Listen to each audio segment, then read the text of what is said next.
Hello, everyone, and welcome to Pucks and Brews. I am your host, Michael Shade Sparacino, alongside, as always, Liam the Chellmaster got Liam the Chellmaster Gottimer. I don't know what happened there, but how's everybody doing? Happy holidays, Merry Christmas, Happy New Year.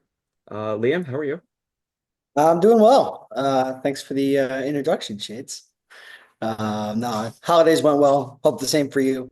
Good to be back talking some hockey. It's been tough for our beloved Rangers, but the National Hockey League is in full swing. So it's exciting to sit down with you and talk about it.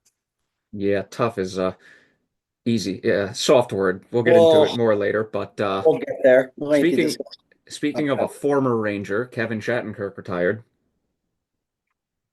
Shattenkirk was a very good Ranger. Never forget his goal in Tampa in the playoffs. You and I are, Picked the top corner. hey, cold Then went brew, Duncan. then went to Anaheim and did pretty well over there. Served as a leader. I think got some time in Boston as well. One of the better defensemen of our era. So cheers to Kevin Check. Jesus. Okay. I Trying to mean, he get was. Right? uh, you and I are choosing to remember Shattenkirk very, very differently. One of the better offensive defensemen, at least, of our era. Sort of. Sort of. Defensively struggled, but a good power play quarterback and somebody that you could rely on to help drive the offense from the back end. But And yeah, signed a 4-year contract, only lasted 2 years, got bought out, got hurt in the middle of his first season. Well, not even in the middle, shortly into it, and that basically affected the entire rest of that season and the following season. And then he goes to Tampa and wins a cup, which I was not happy about, but good for him. yeah, I'm sick of ex-Rangers winning cups. that's what happens when you buy out most of your players. I mean, let's be honest, or trade them. I'm sick of it. Anyway, Players speak. stick around in Ranger blue for much long, you Oh know. God. But we'll get there. Speaking of former Rangers, to stay on the topic, Frank Vetrano re-signs in Anaheim and pulls a Shohei Ohtani slash Bobby Bonilla. I am so jealous. Guy's going to be making like 900K for 10 years and like starting 5 years from now. I Man, what I would give. Good for the team right now, and it's good for the player in the long run. But Toronto was a very good Ranger, and he earned the contract extension with Anaheim. So True, and I didn't even know this was possible to do in the NHL. So I guess you just can do it with any contract in any major league sports league. I guess so. Now the question becomes, you think they're going to stop this in the next CBA? Because knowing the NHL, they will. I mean, once you're working with larger contracts, like the MLB and Shohei Ohtani's deal, that was at the time the largest contract ever, right? I think it Um, still is. with Juan Soto clips that this offseason, Okay. 765 with my beloved New York Mets, but we'll save that for the baseball podcast if we ever do one. You can do one. I will not be a part of. Yeah, go for it. You have my full support. But I think deferred money on a short-term deal with a low AAV, not a big deal, especially with the way the cap's going up. But it could be something that the NHL could look to nip in the butt once the next CBA negotiations commence. So They do try to ruin everything fun. I mean, just being honest here. But speaking of fun, USA World Juniors. Let's go, gold medal in yeah, overtime. that was awesome. Beat Finland. Teddy Stiga, Preds prospect, breakaway goal between the legs. Free bird raining through what was that in Ottawa, Ontario. So that was awesome. Proud to be an American. Big win. Yeah, I unfortunately only caught like one game, and it was the quarterfinal game where I was barely able to watch. But USA, baby. Yep. All right, and Big win. Gabe Perreault, gold medal. yeah, yeah, Rangers. let's hope the Rangers don't ruin them now. But just look at my new shirt I got for Christmas, Mark Messier. There you go. Nice. Yeah, yeah. And this is a new one I didn't have. So cool. Not a Christmas present, but I still got Panarin up there in the corner. Nice. Nice. He signed that for me his first game as a Ranger. Oh shit. Opening night when we played the Winnipeg Jets. Why did you never bring that up before? Did I never tell this story? I don't think you All did. right, all right, I gotta Okay, get it. story time with Okay, Liam story. Gottimer, baby. So when I was working in the city, worked retail at the NHL store Good before they times. it's adjacent to Penn Station. But I went to opening night with a few friends, a few coworkers, and I stayed afterwards and went to the back parking lot where the players exited. And I saw Panarin. I shit you not, almost got hit by a truck coming out. Like very close. Like Oh after his God. first game as a Ranger, beautiful goal. I think he scored maybe one that night, had a few points. Almost got hit by a truck. Came out and signed that jersey right there. Take it real quick. I love Putting this. that brown signature on the zero. Um, it was really a great night, and yeah, met Panarin, and he's been one of my favorite players ever since. So.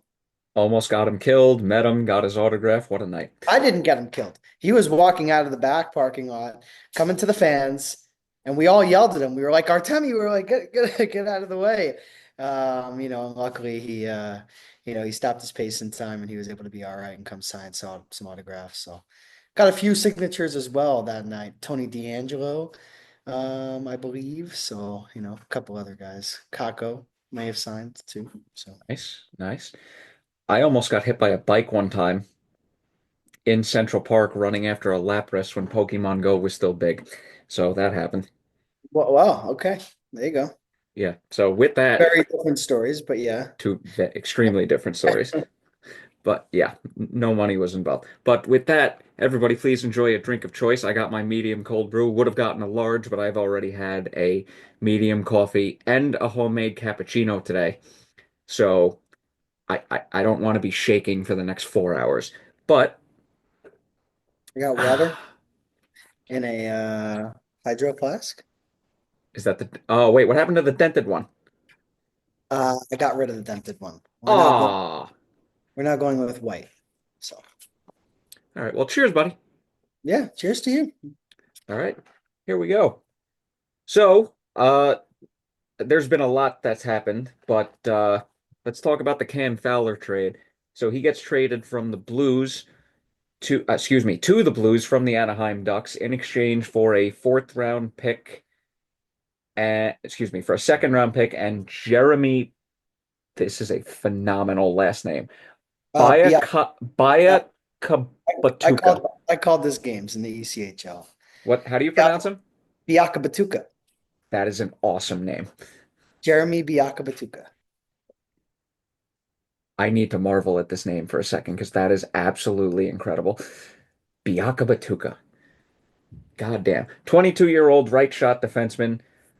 And yeah, do you have what's your scouting report on this kid? Yeah, he's a big guy. What is he listed at? 6'5", 6'6", Six, 20364. 202. What'd you say? 223, 6'4". 20364. Well, 364. Again, a little bit, on the skinnier side, but definitely has the size from the blue line. Has a rocket, quarterback the Everblades power play.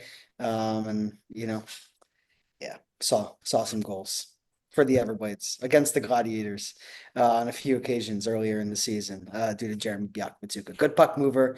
Again, decent prospect for them to get back. And now he goes into their organization and we'll see where he lands. But for Fowler and the way his contract was structured, I think a prospect like Biak and a draft pick is just about right.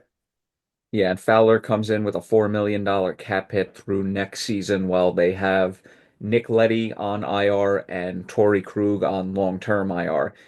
And I mean, they kind of needed another defenseman, with Montgomery coming in earlier in the season. So, And again, they're banking on change of scenery for Fowler to help to turn around this game, and I think it's worth taking a flyer on. And if you remember, Anaheim had dangled Cam Fowler in the Rangers talks when they way were back when.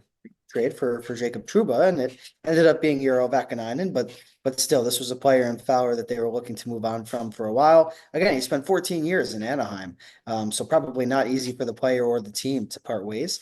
But again, I wouldn't be surprised if he turns around this game in St. Louis, where, like you said, Jim Montgomery's doing some real good work there with the Blues. So, Yeah, I remember his name being floated around a long time ago in trades, in but most rumors. recently, you Yeah. know, they had made the offer, and I think the Rangers really didn't have interest in swapping out Trouba's cap hit for Fowler, that albeit is a little bit lower, kind of a little bit of a similar situation, a player that's aging and makes a good amount of money. But again, for St. Louis, I think it's worth the flyer, definitely. Going for a playoff run, young team, get a veteran on the back end, it's worth it. Oh yeah. So in terms of waiver claims, and I found this hilarious the day it actually happened. Oliver Wahlstrom was placed on waivers by the New York Islanders and was subsequently claimed by the Bruins.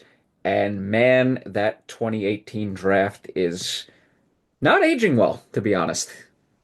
I remember when Islanders fans were going head over heels when they drafted Oliver Wahlstrom, saying that he was going to be the next 40 goal scorer in the league, and that just hasn't turned out to be the case. Whether it's the Islanders development system or whether it's Wahlstrom himself, obviously we're nowhere near the Islanders, so we don't know what the situation is. But again, he gets claimed by Boston, a team that Wahlstrom had looked up to as a kid. And again, there is potential there. So again, very much worth a flyer. Not like Fowler, where you're banking on a veteran coming back, but Wahlstrom, and again, a young player that has really not found his potential. But let's be honest, in the last few years on the Islanders, which young player has reached his potential outside of Noah Dobson? So, And isn't he having a rough season right now? and I guess you could say he's having a little bit of a rough season as well. So for Wahlstrom and the Bruins, I think it's a really nice match. And Boston's playing some good hockey right now, third in the Atlantic. So I don't know what Wahlstrom's numbers are since the waiver claim, but again, like we'll get to with the Rangers, sometimes when a player is available and they could potentially help what you have going on the ice, take a shot. Yeah, and I'm looking back at the 2018 draft class right now. This class has really not aged well.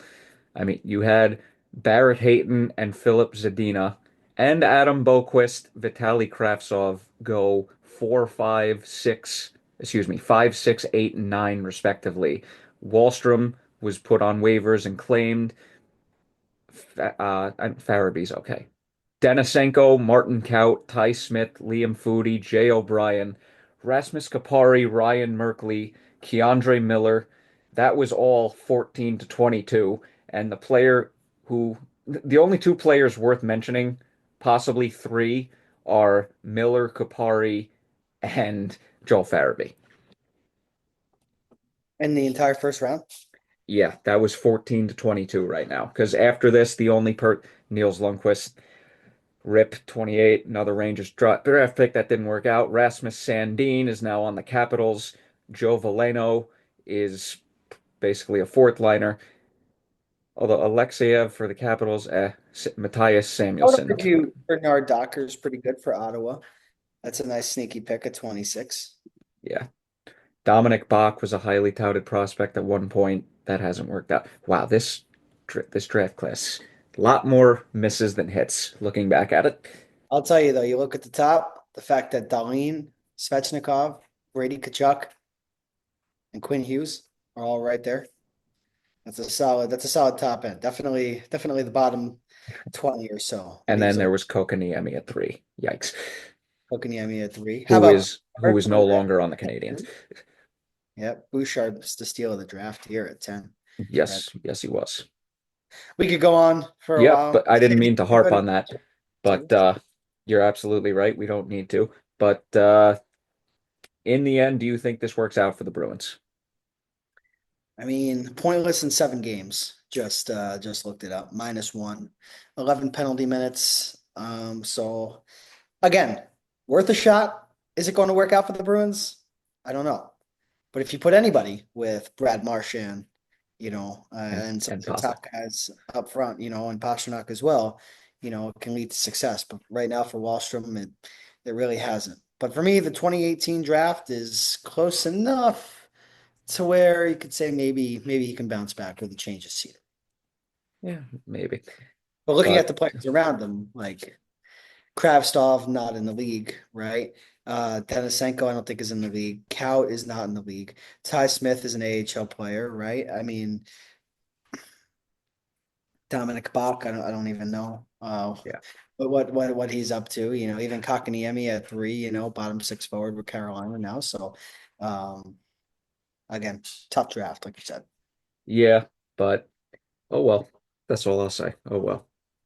Now in we got to go and talk about the Buffalo Sabres now because Yeah.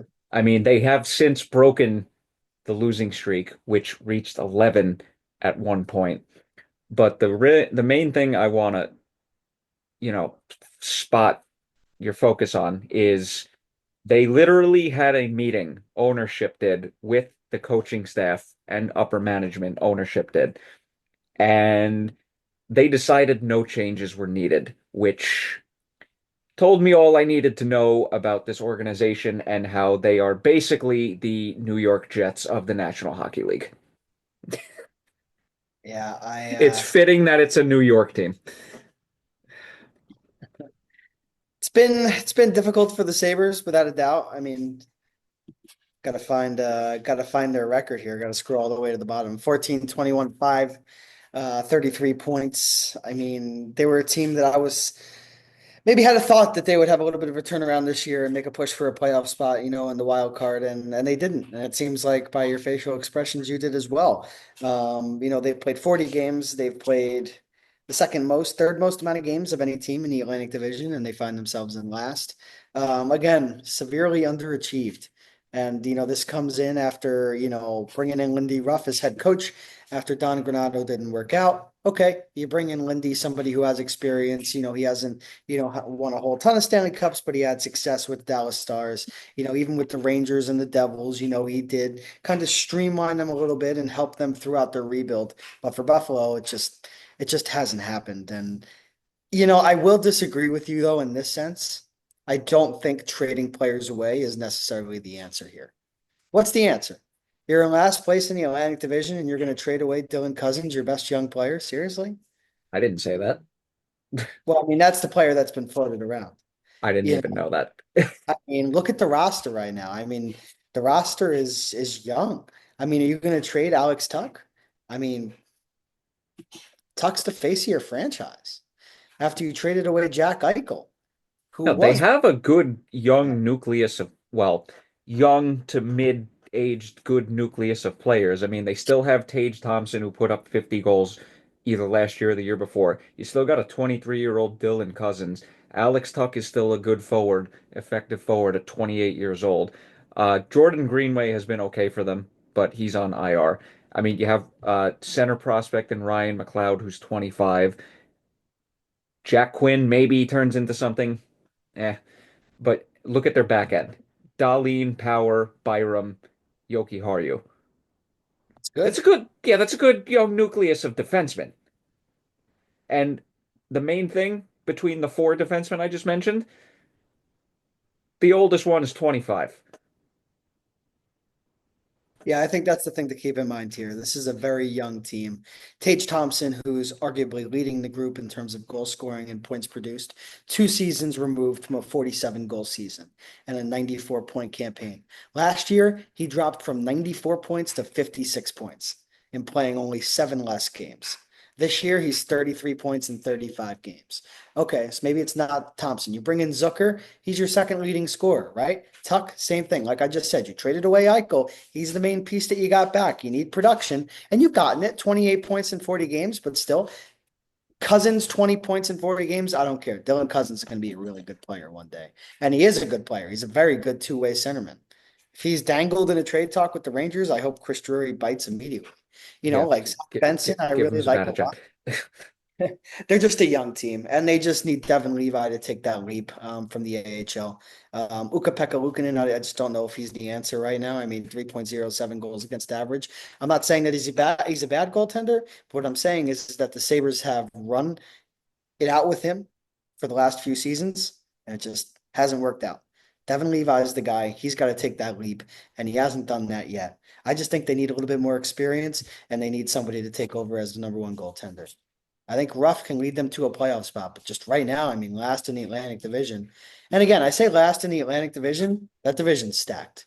I know they're 14, 21, and 5, pretty terrible record, but still. Um, so for Buffalo, I hope for better days for their roster, for their fans, for their upper management.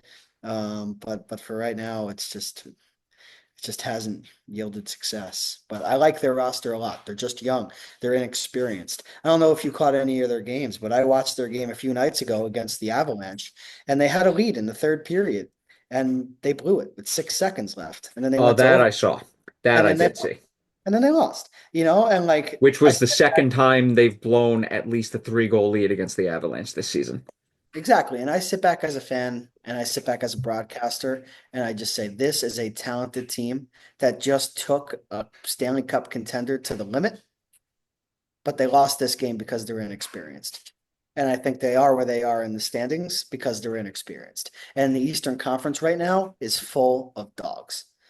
And if you're not at your A game, you're going to lose and you're going to lose a lot. And I know for a fact, you and I know that for a fact, being Yep. Rangers fans. So And just to harp on the young aspect, they have two defensemen out of the eight that are over the age of 27, with the four I mentioned earlier being 25 and under. They have one forward over the age of 28. yeah. Excuse me, 29. And that's Jason Zucker at 32.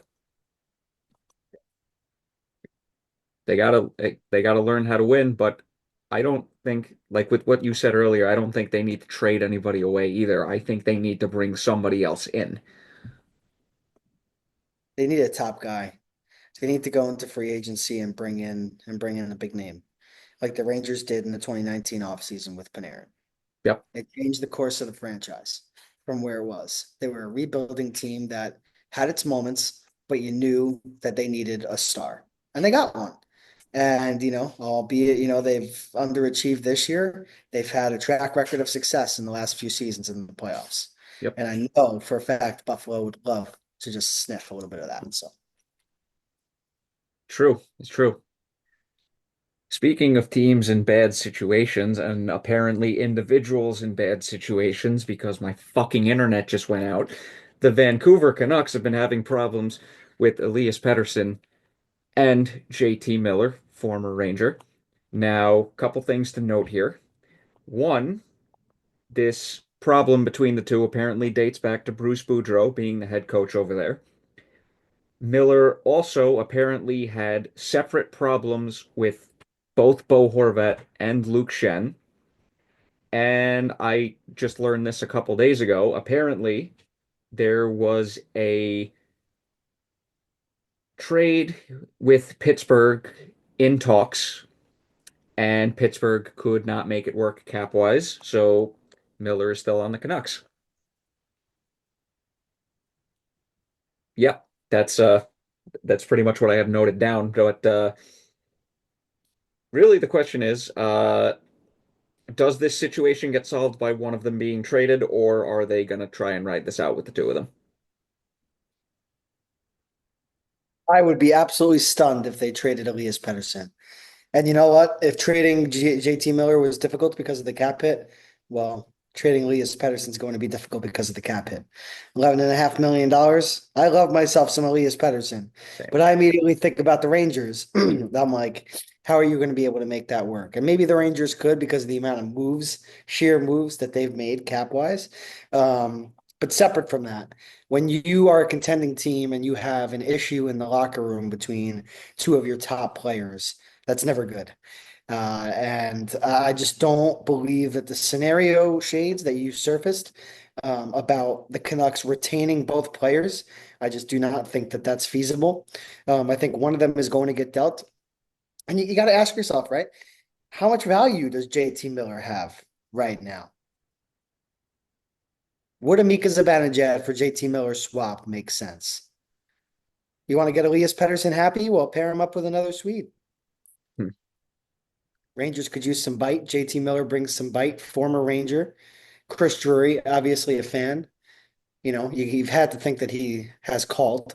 But again, regardless of the cap hit shades, I just would be absolutely shocked if Elias Pettersson is the player that the Canucks trade. For me, this ends in one result, JT Miller out of Vancouver. Where does he go? I'm not sure. But I think by after the trade deadline, if he is still a Canuck, I don't know. I don't know what they're doing. It's in their best interest to move on, player and team. Yeah, you and I are. Can't have that rift. Two best offensive players on the group.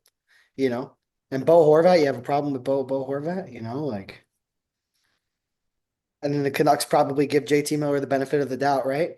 And trade Horvat out to try and mend things in the locker room. And now this surfaces. It's a sticky situation. Also, something else to keep in mind here, Brock Besser's a UFA at the end of the season. Yeah. So, I wouldn't be shocked if he gets himself a good amount of money and leaves, you know? yeah, hey, this situation could also play into that decision. You never know. Yeah, for sure. And it's a shame because Vancouver's got a really good team. So if they could just make some minor tweaks, figure it out in the locker room, they'll be a tough team to oust. Now, I mean, one thing that makes me think about this situation is JT Miller. It seems like he still kind of has the attitude problems that he had with the Rangers. And it's been how many years now? He's a feisty player for sure. But also he's a player that, has had north of 90 points, in Vancouver with the Canucks. So if you have a little bit of an attitude, but you're a point producer, I'll take that. Okay, yeah, that's fair. That's fair. But I forgot where I heard this, but apparently somebody said if Tanev was still in the dressing room, this problem would have been nipped in the bud a long time ago. I agree. Yeah, that's why you can't just have good hockey players. You got to have the right people in that dressing room. You got to have leadership. They gave Phil Baronic a good amount of money. How much of a leader is he? You don't know. Quinn Hughes, same thing. Like terrific player, but does a youngster like Hughes kind of have the gall to step up and speak, and kind of tell a player like Miller, who's been in the league for several years, to quiet down and I just don't know. I think they are missing a player like Tanev, like you said. That's a good point. You know what? Quinn Hughes is literally giving me the vibes of I'm going to let these two sort themselves out and the team and the organization, I'm going to let them sort this out. I'm just going to go out there and play absolute monster hockey and worry about myself. And I can't blame him for doing that. A good formula. But meanwhile, the team around him is crumbling, so something's got to get figured out over there, without a True. doubt. Hey, it's not his fault, but It's not, no. Sometimes it's not your fault, but it is your problem. true, true. I And think yeah, it's, that is the definition of knowing someone who is toxic. yeah. Yeah, that's a good line. I gotta use that more often. Mhm. But yeah, do you think this will be solved by the trade deadline? Yeah, I think they'll trade JT Miller. Yep. If you had to They- give a prediction, where? I would say New York, not just because I'm a Rangers fan, but for me, the Rangers right now, and we'll get into this later on. So, I won't touch too much on this, but the Rangers right now to me are a dead team. They just don't have a lot of life to them. And you know what? Is a player that's outspoken and is a player that's going to rile up the team when they're not performing up to expectations. Is that a bad thing? And JT Miller, who started his career here and unfortunately blossomed elsewhere. But again, look at what the Rangers are wanting as we get closer to the trade deadline, right? Scoring depth, grit, physicality, leadership, playoff experience. Welcome JT Miller to New York. And if it takes Mika Zibanejad to do so, then so be it. I think there's something there. Maybe. You have Elias Pettersson, who just signed a major contract extension. Yes, Zibanejad's making $8.5 million, but yes, the cap is going up. You want to keep Pettersson happy? You want to get Miller out of town at the same time? Mika Zibanejad obviously has spent too much time in New York and has outweighted his welcome. Maybe that makes sense for both teams. But if I had to give a prediction, I'd say Miller goes to the Rangers. And I think it's a good move for both teams.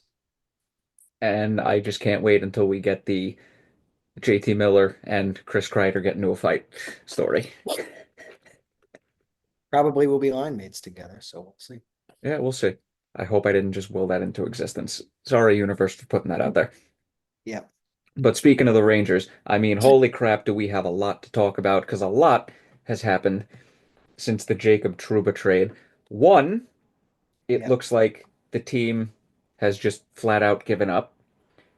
Two, we have a situation where the GM decided to run with the core that was previously established to him going there, and things are blowing up in his face with shit hitting the fan. Two or three, whatever. Kaapo Kakko got traded. We have since brought in Arthur Kaliev on waivers. There's a lot to be discussed here. Kreider was healthy scratched at one point. So where would you like to start? Let's start with Kako. All right, so let me just list off the trade here. Kaapo Kakko traded to the Seattle Kraken in exchange for defenseman Will Borgen and a 2025 third and sixth round picks, which I'm kind of surprised we got two draft picks out of that. But yeah, third line, mainly defensive finish forward, who granted was not great offensively by any stretch of the imagination, but was also not horrendous as opposed to some other players on the team. Formed a nice little chemistry there with Filipino, and those two were honestly a good pairing together on that line, especially adding Will Cooley in there. Brought some good juju to that line, you know, for lack of a better word. But yeah, he gets traded for defensive help, which is what we needed. But the question was at the time, and still is, was Kakko the person you should have traded to address that issue? What say you? I've kind of gone back and forth on this. I think at the beginning I was frustrated, like many Rangers fans were. I'm a big Kaapo Kakko fan. I think he had a lot of untapped potential, and I think, unfortunately, if he had developed anywhere else other than the New York Rangers, he probably is looked upon as a better number two draft pick in the 2019 NHL draft than he is right now. Yeah. Um, so I think there's that. But as time has gone on, I've looked at Borgen and I've watched his game, and I'm actually quite a fan of him. Spent some time with Buffalo. He was a sought after defenseman this year, not just from the Rangers, but from other teams as well. Like you said, sixth round pick, not much to scoff at, but you get a third round pick as well and defensive help. For me, I think right now was the right time to pull the plug on Kaapo Kakko. I'm not saying that it's not going to work out for him as a player in this league. It just was never going to work out for him as a New York Ranger in this league. And if you can help your team to get better, you got to do what you got to do. But I will say this, at the time, I don't think that he was the top guy that should have been traded. He shouldn't have been traded, the first one to be traded, and he shouldn't have been, well, the second one to be traded after Truba, which we discussed last episode. But I don't think Well, he should. first forward to be traded. Yeah, I don't think he should have been the first forward to be traded, and I don't think he deserved that healthy scratch beforehand. And I'm proud of him for stepping up and speaking his mind when he did. But I like Borgen; he's a solid addition to the group, and I think him and Vakanainen have been positives. Speaking of players speaking their mind, he Capo was not the only one because we also got a comment out of Zach Jones, which Yeah. that one was, look, is he an everyday NHLer? No, but at the same time, you kind of threw shade at the one guy who was basically trying to be as professional as possible, just keep his head down and put in the hard work, and you kind of the team and the organization kind of throws shade at him. I didn't agree with that. Yeah, I agree. Now, like you said, I would not have traded Kako first because I think there's other problems on the team. But the issue that I think is brewing here is they have a lot of good prospects that are projected to be good bottom six forwards. Cooley, on the other hand, has potential to be a very, very good second line winger, which I hope he turns into that. Elias Anderson, thank you very much. But other than that, I think they have a lot of guys that fit the bottom six forward mold, but it doesn't look like they're in a hurry to address the top six, which is the biggest issue on the team. Which is why at the trade deadline, the Rangers have to tread water from where they are now. They need to drastically improve, not tread water, and they need to get their record to a point to where they can compete for a playoff spot, and they need to acquire top six help. and they need to not be afraid to trade away their prospects in order to do so. And I do want to address what you said, right? Like they do have a lot of good bottom six players, but that's not to say that they're not making an impact. I mean, Brett Berard, has been unbelievable since he's come to the team. Oh yeah, Very good young player, someone I'm really excited about, someone I was excited about in Providence, and has made his way all the way through the Rangers system. Had a great year in AHL Hartford last season. Only 1 year in the AHL, undersized forward comes up, provides a spark for the Rangers. Brennan Othman again is knocking on the door. Gabe Perreault, who we just saw in the World Juniors. I think that's a player that we can reasonably expect to not be a bottom six guy. That's a player that we can expect to come right in and be, a first or second line winger. fingers Hopefully, crossed. him and Sean Leonard of the Washington Capitals were dynamic at the World Juniors for Team USA. Wait, But Sean Leonard or Ryan Leonard? is it Ryan Leonard? I'm sorry, Okay. Ryan Leonard. It's I usually was, you that mess ups. There might be a yeah. Sean. Oh, how the tables have turned this episode. There might be a Sean Leonard in the ECHL. That's why. Actually, there Or might be. No. yeah. But yeah, that's just my thoughts on the situation. So Hey, the Rangers somehow are only 4 points out of a playoff spot, which they're 18, 20, and 1. Wow, the East is not as good as I thought it was this year. yeah, I Anyway, mean, but yeah, I'm sorry, go ahead. well, you want to dive into the coaching? Well, yeah, let's do that. So, I mean, I did send you and Brendan a video a couple weeks back of a clip that was basically highlighting the Rangers' defensive issues and basically who's to blame here because they're not, they were, I mean, granted, they still have a long way to go, but the video highlighted that they were not a good neutral zone team. They were terrible at allowing teams into their zone because they were just giving them all the time and the space in the world. And Cleaning. yeah, Yeah. I mean, that was the two biggest issues. But what do you think is the main issue here? Is it Phil Housley? Is it Laviolette sticking to that system and not willing to make a change because of them winning the President's Trophy last season? What do you think?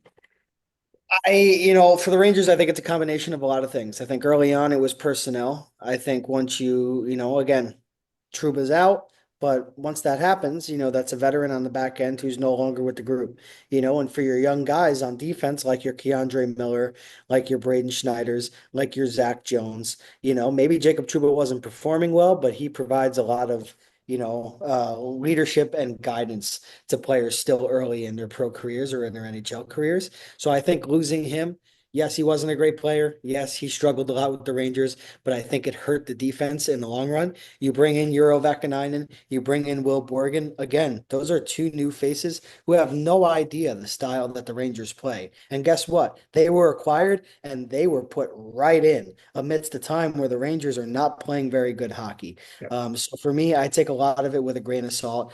But I will say this. I would not abstain Phil Housley and Peter Laviolette from any blame here, to be honest. If I was Chris Drury, and maybe I'm fast forwarding in our conversation a little bit, Shades, but if I was Chris Drury, I would have fired Laviolette maybe about a week and a half ago, 2 weeks ago. I think there were multiple games that the Rangers played where you could watch that and say, the coach has lost the room. And if you want to save the season, you got to make a change. And I don't think that starts and ends with Laviolette. I think maybe that includes Housley because, like you said, the issue hasn't been the offensive system, right? The issue has been the offensive performance. As far as the defense is concerned, it's all systems. And that video that you sent really explains a lot of it. And I think the reason why Peter Laviolette isn't fired right now, and I think the reason Phil Housley isn't fired right now is two reasons. I think because the Eastern Conference, like you said, is wide open.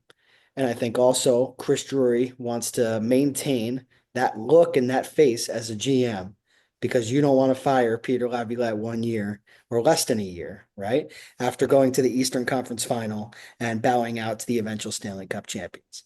But for me, watching the hockey that I've watched this year and the potential that I know that this team has, and also watching the Edmonton Oilers bring in Chris Knobloch in the middle of last year and go all the way to game 7 of the Stanley Cup final, I would have made the move a week and a half ago. Now, I'm glad you brought this up because we did mention earlier that the team has basically looked like they've just given up. And granted, this was before the Truba trade and the Kakko trade, but you still look at the main problems that were on the roster before the trade happened that are still here. Kreider and Zibanejad, and frankly, Miller and Lindgren also. I mean, going into the season, Drury decided not to make any changes when changes clearly needed to be made because the problems were clearly there. So my question is, how long of a leash should Drury get when he's kind of the one who put the team in this situation because he didn't get ahead of the curve? Actually, well, that's not entirely accurate because the problems were clearly there. He just waited too long to address them. So how long of a leash should he get? Because if you fire the coach, you're kind of giving the core the satisfaction of wanting another coach gone. So there, yeah, it's a very fine line right now. In professional sports, it's widely known that general managers have one bullet before they get shot themselves. Shot meaning fired, right? And Yes. that's firing the coach. Yeah. So I think that Chris Drury will not get fired until he fires Laviolette.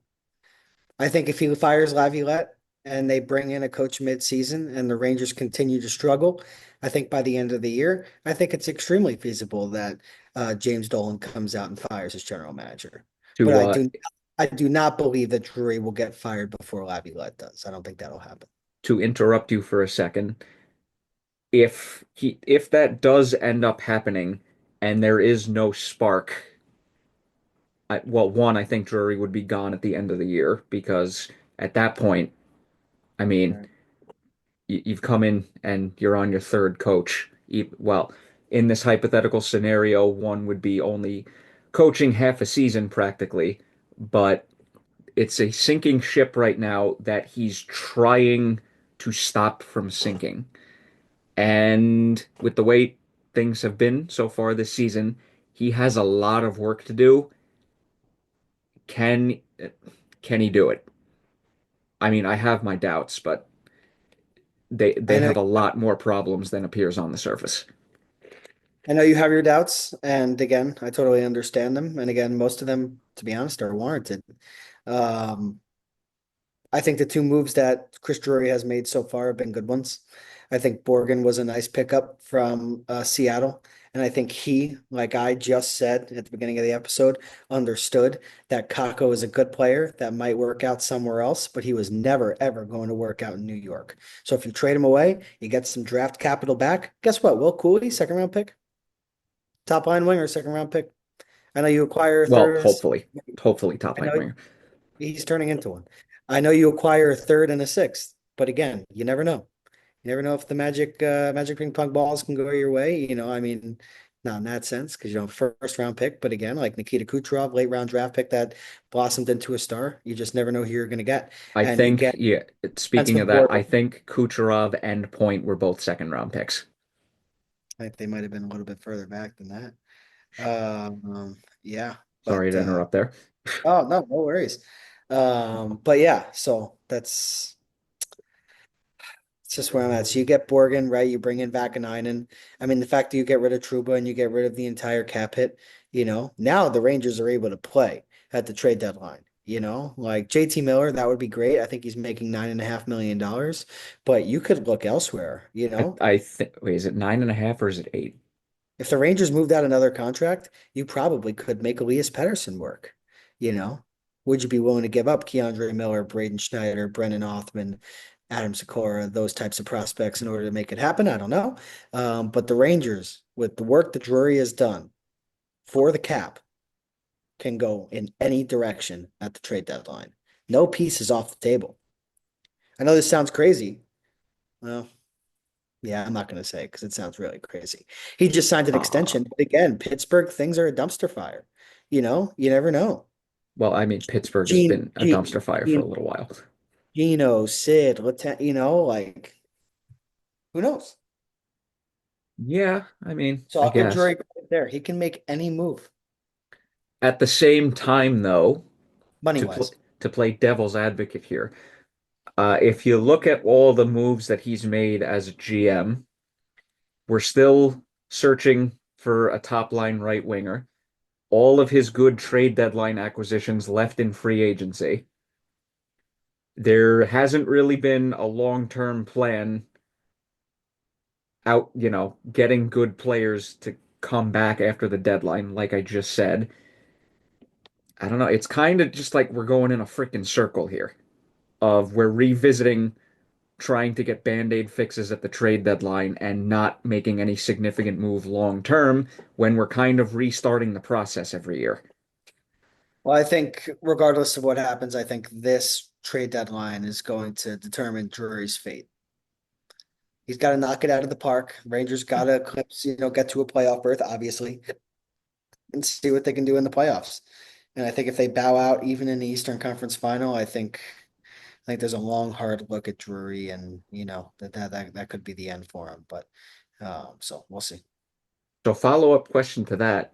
It's Say reaching they top or bust territory. It is. say they change. I mean, we possibly are in cup or bust territory with him as GM. Say they do make the conference final again.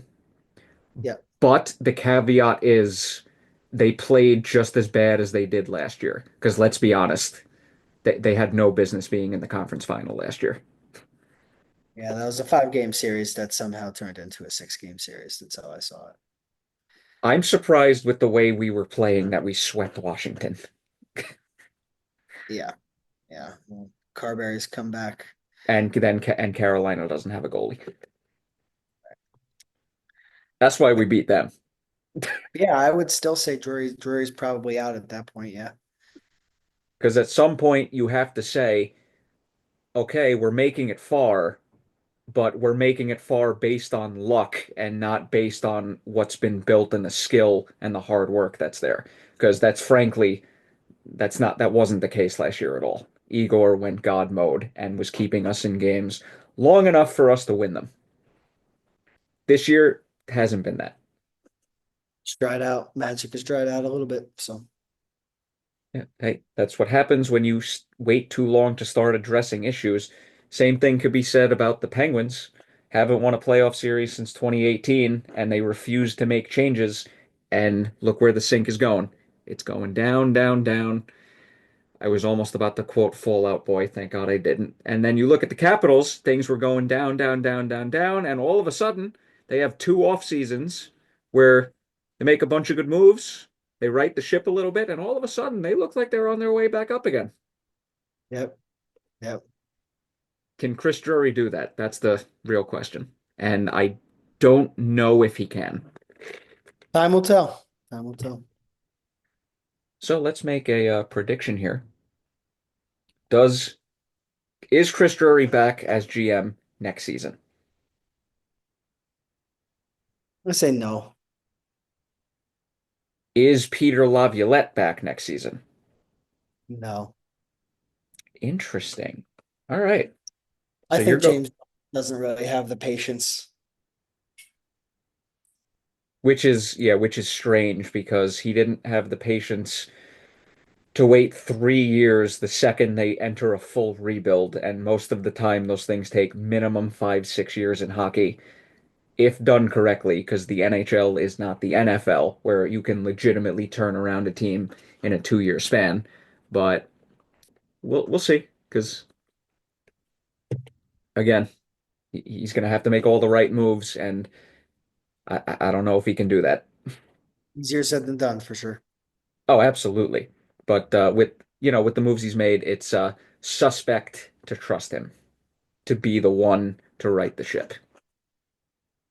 So I guess before trade deadline is going to say a lot. So yeah, and I hope this isn't really a repeat of last year's trade deadline where we did a whole lot of nothing, basically. yeah, desperate times call for desperate measures, though. You need to make a move. True, true. You needed a revamp of the roster. And I think if the Rangers bring in a high end player, a top end guy, I think a top end guy already on the roster is going to go out and return. So, you know, then Uh, suddenly it's no Truba, no Kakko, no Zibanejad, no Kreider if you trade one of those two out, or, Keandre Miller, Braden Schneider, you never know.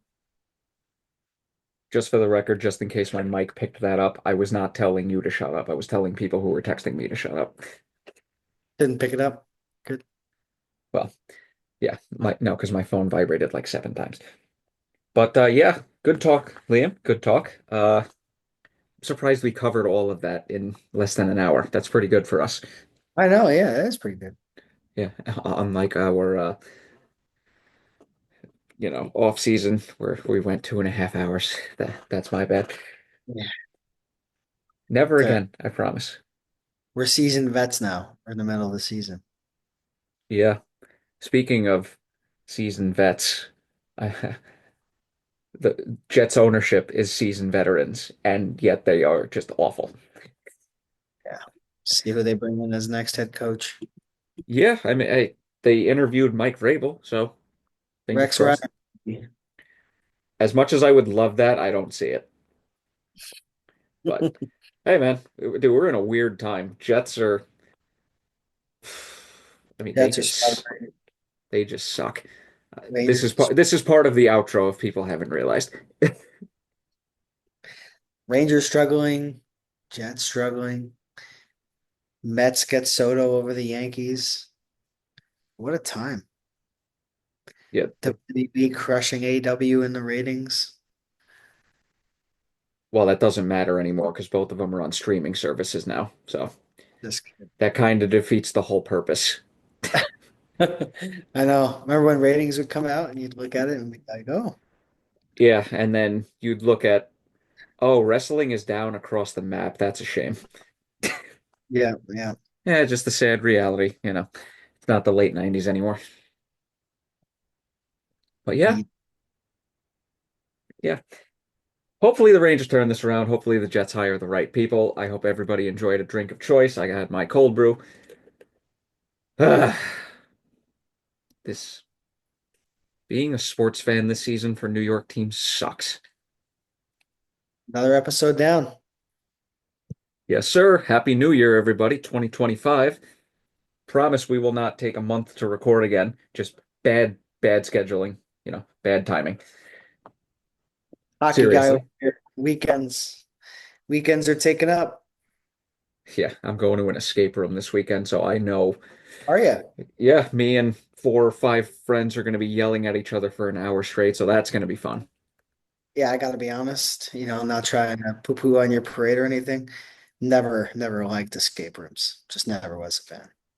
I like them because it actually makes you think. It depends who you're with. It This depends that is very true. because if you can't get out and everyone's just frustrated with each other, it's a waste of money.